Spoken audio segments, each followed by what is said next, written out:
Thank you, Professor Esther Dufló, for your outstanding work in the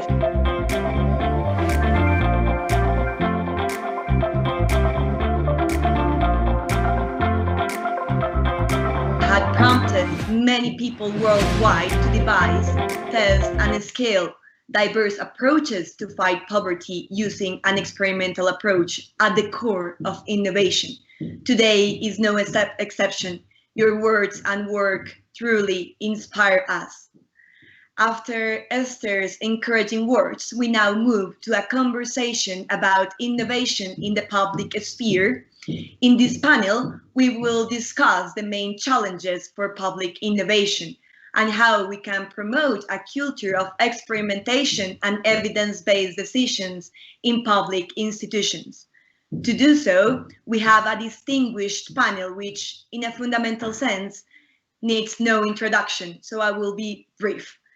First, we have Nobel Prize laureate in economics, Esther Dufló, who you have already heard. She is also co-founder and director of the Abdul Latif Jamil Poverty Action Lab and professor of poverty alleviation and development economics at the MIT. We also have the pleasure to feature Annie Dufló, Executive Director of Innovations for Poverty Action. Annie has a wealth of experience in implementing and managing randomized evaluations in the field. She also holds a Master in Public Administration from Harvard University and a Master in Social Sciences. Furthermore, we also welcome in our panel Carlos Escartacini. He is the leader of Behavioral Economics Group of the Inter-American Development Bank. At the IDB, Carlos also coordinates the group on development research, leading many field experiments with governments in the Americas. Carlos holds a PhD and a Master in Economics from George Mason University. I don't think we could have a more qualified panel to address our conversation today on how to innovate in the public sphere. The panel will have 2 rounds of questions in which the panelists will respond conversationally, taking Professor Dufló's keynote presentation and the other panelists' comments into account. Given the short amount of time, each speaker will have 3 minutes to answer each round of questions. Without further ado, I want to turn into our first round of questions. And at this event, we will hear many success stories on public innovation. However, public servants and practitioners worldwide frequently find themselves with many barriers to innovations. Hence, in the first question, we ask, what are the main challenges for innovation in public policy, and how do you think we should address these challenges based on your experience and your work? I will invite first Professor Esther Dufló to give us your talks, then Annie Dufló, and finally Carlos Escartacini. Esther, it is a pleasure to have you with us. Thank you for those inspiring words. Please go ahead. Diana, since I just spoke for half an hour, I think it's only polite and fair that Annie and Carlos get the first words. Sure, let's do that. Annie, it's wonderful to have you in this panel, and I want to thank you and all the team at Innovations for Poverty Action for your help this and last year, setting up Procura Lab, the laboratory on public innovation at the Office of the General Attorney in Colombia. We would love to hear your views. Welcome. Please go ahead. Great. Can you hear me? Yes, sound and clear. Great. Well, thank you very much for having me, and congratulations on organizing this great event. So I'm Annie, and for those who are wondering, yes, I'm indeed Esther's sister and the executive director of Innovations for Poverty Action, IPA, that works here in Colombia and works very closely with JPAL. So we're an organization that's dedicated to discovering and advancing what works to reduce poverty. We work with a large network of researchers like Este and others, and partner with governments and practitioners to implement the kind of approaches that Esther described. We have an office in about 20 countries and work here very closely with you all, with PGN and other ministries. So I want to emphasize again, to start with, that innovation is possible within governments, and that's, that was the spirit ofEste's talk, and I think it's important to start with that. In terms of the challenges, I think they're probably well known, right? First, innovation requires some level of nimbleness and the ability to experiment and iterate. And that doesn't necessarily fit policy planning cycles and the government's scale and incentive structures to some extent. So, the way that government budgets are planned, like the year before, doesn't necessarily allow for experimenting on a nimble and timely manner. And fundamentally, governments are set up to implement services at scale, not necessarily to come up with the newest innovation. So that's one. And second, this is a lot about change management. Innovation implies a change in how things are being done, and change can be threatening to people, or it simply can be hard. It can be hard to move a large number of people who are used to doing things a certain way to do things another way. And it also depends on, I guess, these people's incentives as well. And by the way, that's true in a lot of organizations, including mine sometimes, even though we have innovations in our name, and even though we are a lot smaller than the government. So, think of, the example that Esther gave, right, about targeting instruction at the right level. It takes a very different teaching approach, and if you're a teacher who's been teaching at the grade level for all your life, it can be challenging to change the way you do things, especially if it doesn't fit your incentives, which are to finish the grades-based curriculum that you have been charged with. And by the way, I think this is a very fascinating research topic and important, right? How do you motivate and enable teachers to adopt innovative practices, and or other civil servants in other sectors? And Esther gave examples of that. So in terms of what to do about these challenges, I think Esther gave a number of examples. I think three things I'd emphasize. One is testing innovative ideas and on a pilot basis, and measuring their impact is key. Not on a small scale outside of the real world scale context, like Esther said, but within the context in which it will be scaled. And that's really what we mean by experimentation. So, Esther, alluded to the fact that at IPA and JPAL we mostly use RCTs, or randomized control trials, to evaluate the impact of new interventions, and that's the same methodology that's used to evaluate the efficacy of medicines or vaccines, a very timely topic. So experimenting, not only help us make sure that the innovation actually will work, but it also help us find out what are the best ways to do something, like Esther described with the rice example.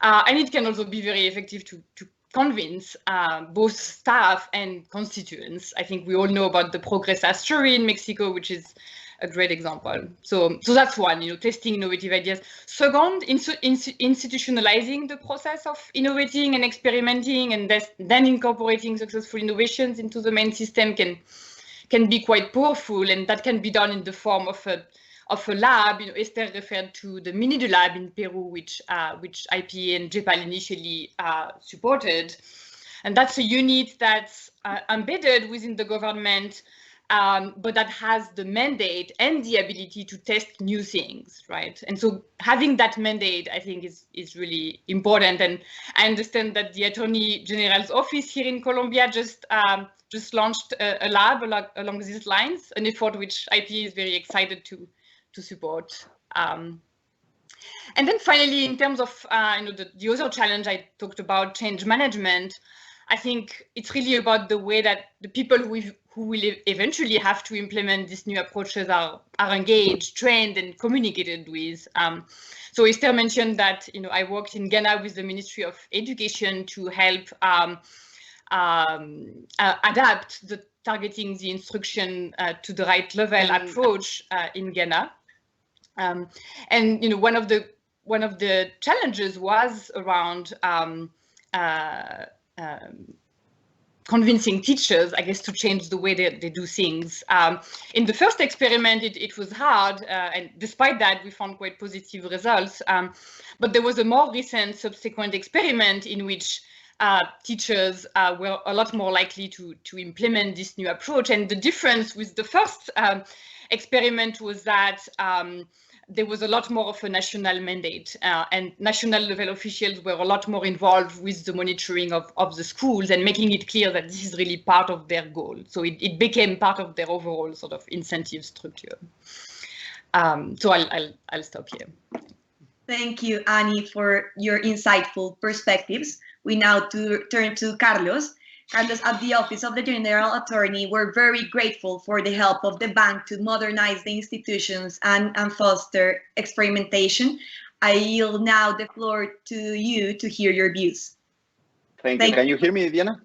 Yes, perfect. Okay, I'm really sorry. Literally, my computer just crashed. I had to switch to the iPad, so I really apologize. And thank you for the invitation. You know, it's a pleasure for me being here. You know, I should be listening, you know, not talking here.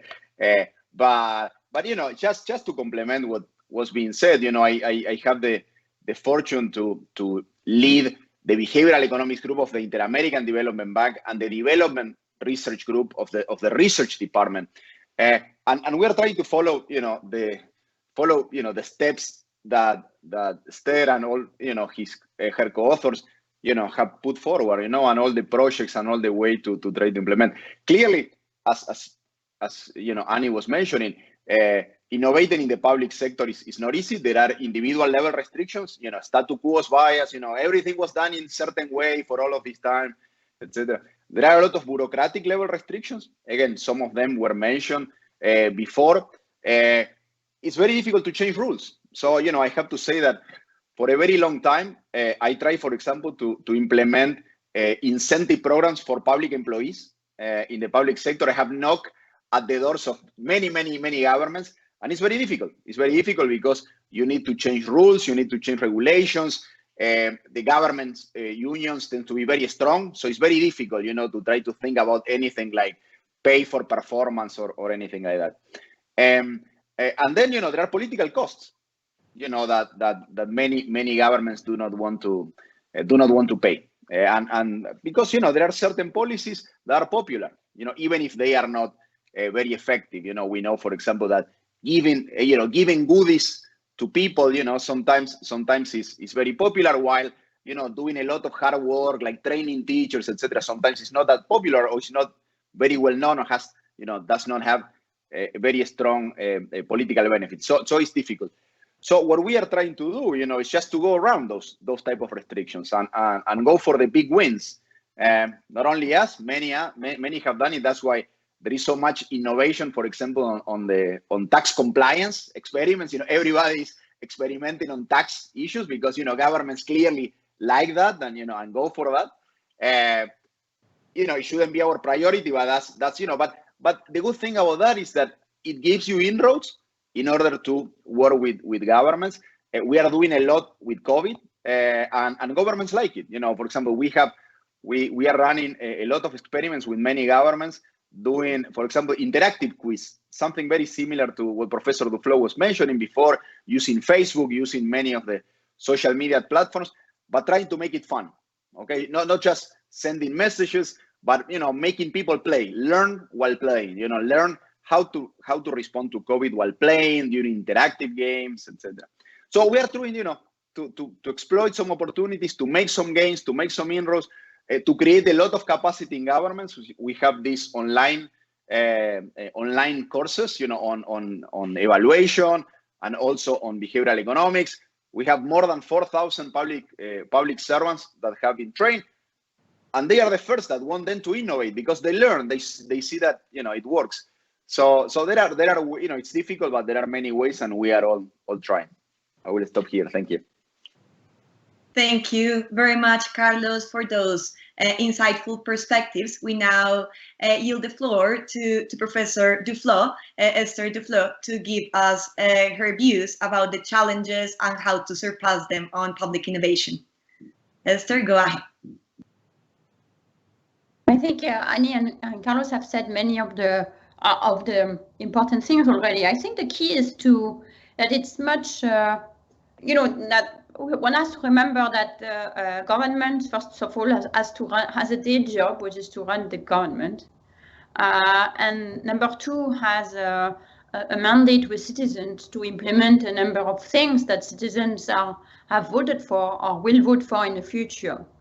And those are not really the places where experimentation is particularly welcome or maybe even advisable.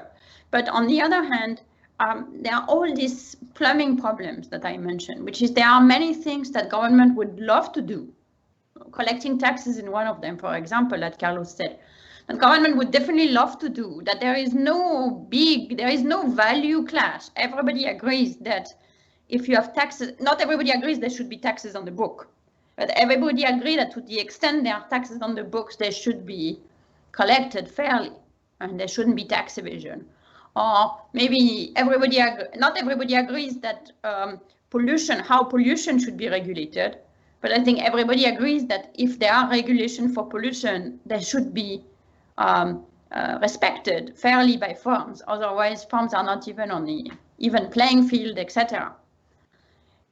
And those are, in my experience, the type of area where it is very easy to get a lot of demand and buy-in for innovation because it is immediately actionable. You can get results usually relatively swiftly because what you are waiting for is not the final outcomes, but whether or not the thing happens as it should happen. And those results that you are getting, they can immediately influence the next round of policy. So the example of Raskin, the Raskin program is one example like that. I've worked with, but I've worked on harder examples. I mean, this one in a way is like you distribute a card, you see what happens. But I've worked on much harder examples, for example, on pollution regulation and on how to make sure that the farms that audit the polluting farms in India are not corrupt. And there is a lot of vested interest against that, obviously, among the farms, among the auditors. But yet, for the government, it's such an important issue that they were willing to, they were willing to, as Annie said, go against their usual way of doing things because they could immediately see that there was a huge stake for them in getting their own rules approved. And I think once you do that, then you also earn some trust that you are kind of useful around the house, not just researchers who come collect some data and write a paper and go away, but you can actually, you have various amount of things that you can do, and usually our young staff who work for IPA or for JPAL, or I'm sure for IDP, are quite resourceful, and they do a lot of things and help out.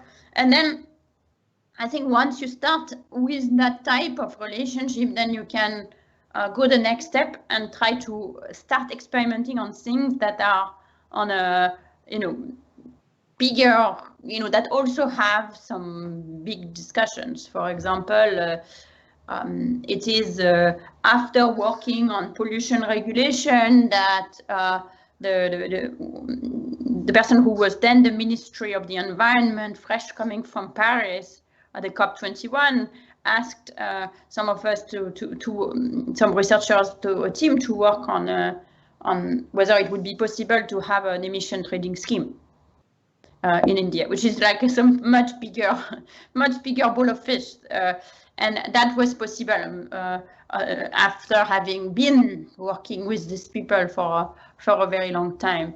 But even if you don't get there, there is so much, so many dollar bills lying on the ground instead of doing what you want to do better via a more streamlined process or better process or some behavioral insight or what have you, all of these things that an innovation unit inside any administration is super helpful. Attorney General supported some experiment, your office, in Colombia, Attorney General in Colombia, supported some experimentation around reporting of malfeasance in election, which were, fairly not very complicated to do. And again, going in, we have this like a website where people can report the results. How can we make the access easy? Like, what will convince people to start using it? Again, there's nothing deeply philosophical. Everybody's against malfeasance in election, and the website only exists. But it's like how to get that last miles. There is so much there to be grabbed that we should not be shy about starting with that innovation, because a lot of the gains will be there. Thank you, Esther, for those inspiring words. Esther, Annie, and Carlos, and thanks for your insights about the barriers and solutions for public innovation. In short, some of the most recurrent challenges portrayed by your speakers are that innovation needs change, which often can be hard, the disalignment between incentives and innovation, and some bias such as the status quo bias and the difficulties to change rules and regulation, and also align with the political costs, which are difficult to bear for people in office. Likewise, as main approaches to address the mentioned challenges, our speakers featured testing, using RCTs and rigorous research, and an experimental approach that could also use the insights from behavioral economics so that we can have faster and cheaper results. Now we move to the second round of questions. We had heard so far the wonders of experimentation. Still, the reality is that an experimental approach to policy making is not a mainstream approach yet. And in many cases, once we have successful experiments, it's difficult to move from a pilot to a new normal. Hence, in our second question, we ask, how do we promote a culture of experimentation and evidence-based decisions in public institutions? And how do we move from experimentation to a more systemic change in public policy? Annie, we move to you. Thank you very much. Go ahead. Thank you. So a few quick thoughts that really build on Esther's talk and the previous discussion. This question is quite related to the previous question, I think. So first, I'd say, I'd reiterate Esther's point about the power of long-term partnerships between governments and researchers or research organizations. And I think a couple of components that can make this partnership successful. One, it's important that it's not just with high-level politicians who are more likely to turn over. It also has to be with the implementing agencies of the government.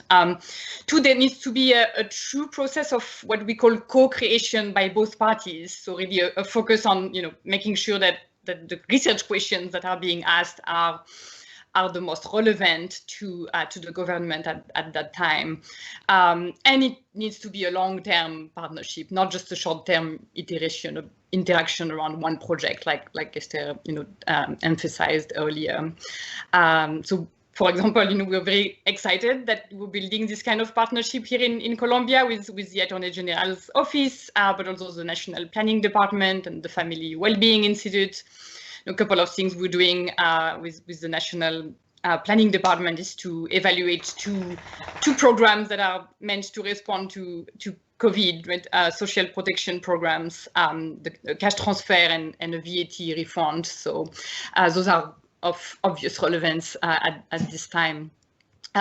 Second, we talked a lot about the importance of institutionalizing the creation and use of evidence and the potential of these units to do that, the Minidulab kind of unit and the kind of unit that you're building here in Colombia.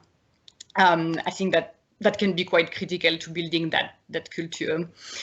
Third, one thing I'd like to emphasize is that I think this process needs to be separate from an accountability process. And sometimes this idea of creating evidence-based culture can be mixed up with the importance of evaluating programs. And I think evidence-based policy really has to be forward-looking. Right? This is about what should we do in the future? How should we do things, rather than judging someone or a unit's past performance, right? So, and along with that, the willingness to experiment and evaluate should be rewarded, right? Whatever the result of the evaluation, right? So finding that something doesn't work is equally important. And then fourth, evidence-based policy requires good data, and the more administrative data is good and reliable, and the more it's set up in a way that can be used by those who are responsible for generating evidence, the more useful evidence we can generate. So, focusing on strengthening the quality and the use of administrative data is a really critical step, and one step that was key, for example, with Minidulab in Peru. And then finally, I think it's important to share about the process of evidence-based policy making. It's important to make this public. In Ghana, there is now an evidence day that's part of the national strategic planning week that the Ministry of Education has every week. So that really makes it like a visible thing that the government is doing, like this conference. And I think that learning is invaluable. The same kind of learning that happens when people move from one department to another also. Yeah. Well, thank you, Annie. Carlos, we now move to you. Thank you. So I think that the fact that we are having this conversation already is great news, and clearly shows, in which direction we are moving. All the examples that Professor Dufló and Annie were mentioning about all the many projects. We have more than 60 projects now, right now, with governments. We are again helping many governments deal with COVID. So clearly there is a new demand for this type of experimentation. I think it has to do with, the fact that, Professor Dufló won the Nobel laureate, but all the work that had been doing before, the previous, Nobel prizes to behavioral economics, to Richard Thaler, a lot of people doing a lot of work, showing that, public policy can be improved. I think it has been a big step forward. But also the fact that many governments now have a lot of public servants who are, who have been trained in the US. Now, every time I talk to somebody, they had a master's here and there, so they bring the tools, they bring the knowledge, they bring the connections to the countries, and that is helping a lot. And that's a great thing that many governments in Latin America, in particular, do, and I'm sure in the rest of the world. So, and again, I think that the fact that we are working close with the governments, I think is very important. The fact that we are doing a lot of training, I don't want, I cannot emphasize this enough. The fact that we are doing so much training is really important, because government officials now can see this, firsthand, and they can then apply and be the first mover, be the champions of these changes. So I think that we are moving in the right direction, and as long as we keep making these gains, showing that things are happening. What Professor Dufló was saying before, the fact that in many cases we are taking what they are doing. We don't want to change everything that the government is doing, but just show them what is the impact of the things that they are doing, how they could do better, is also a good first step, making inroads, and then building the relationship from there. Thank you. Thank you, Carlos, for your insightful perspectives. Esther, we now move to you. Yeah, I think what is important is to always remember that the goal is not all our cities all the time, because again, governments have a day job, and citizens have preferences that are not coming from science, but are coming from their values. And it's more useful to think of ourselves as support staff, like what Annie was saying, like we are supporting, and to say, how can I help you? Not to go and say, this is the result from my experiment, you really should adopt them, otherwise you're kind of stupid, but rather to say, what is your problem? Is there a place where we can work together on addressing part of it? And to always think about, not every government has to be evaluating all the time, because any knowledge that you learn someplace, that's going to be useful for some other place, and that's going to inform the entire actions of other places. So I think if you set, whoever asked the question, if you set yourself the target that every policy action of a government needs to be either evaluated or evidence-based, you're set up for disappointment. But just the fact that part of it is already going in the right direction, and it's more and more as we go along. So the last I would say 20 years where I have been in this business has shown just an explosion of the use of these methods by government, by international institutions, which have, I think, dramatically changed the policy landscape and the effectiveness of many policies that, ranging from education to health and to some extent also that we are seeing the results of that in the COVID response, or at least some aspect of it that are best understood. Thank you, Esther, and thank you also to Annie and Carlos for your inspiring thoughts about encouraging a culture of experimentation and moving from experiments to systemic changes in policy making. In short, our panelists have mentioned some approaches to foster experimentation in policy making, the need to create partnerships with academics as a process of co-creation from both parties, and that it's already good news that we're having this conversation, although the call is not for having RCTs all the time, but to support solutions with experimentation for some strategic problems with collaborations that could have an experimental approach. And in that vein, the panel is featured as main insights to move from pilots to new normal, to have long-term partnerships and institutionalize the use of evidence so that we can work closely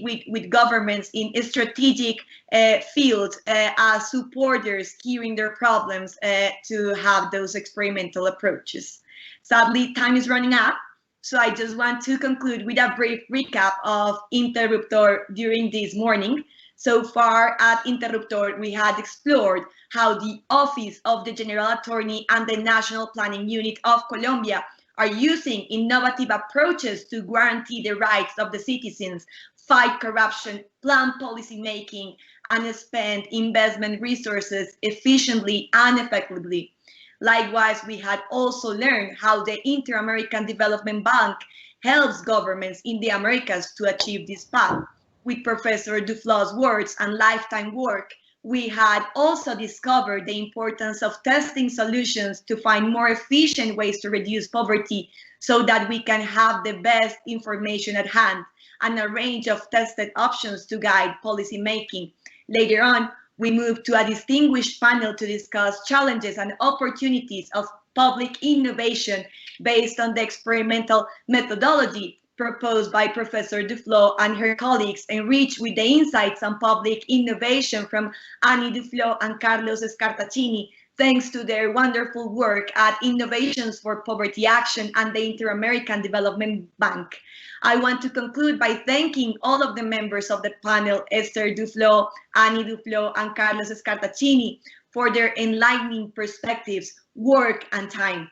Also, a special thanks to Luis Alberto Rodriguez and his team at the National Planning Unit of Colombia, our General Attorney Fernando Carrillo Flores, and Annie Dufló and Kyle Holloway, and all the team from the Innovations for Poverty Action for organizing this event, and also to all the people who made this session possible.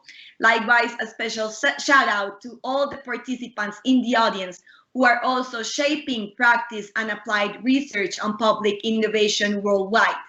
I hope you'll enjoy our next panels and conferences. Coming up next, after a short break, we will feature the next panel entitled On Learning in Innovation for Public Management, starting at 11 a.m. Bogota time. Without a doubt, 2020 leave us with several lessons, but especially the pandemic invited us to rethink our strategies, not only to face sanitary emergencies, but also to tackle their consequences and causes in a world filled with inequalities, with a disruptive thought. We hope Interruptor help us all to explore, learn, and unlearn together these lessons. Thanks for joining us and hope you have a great experience at Interruptor. Goodbye.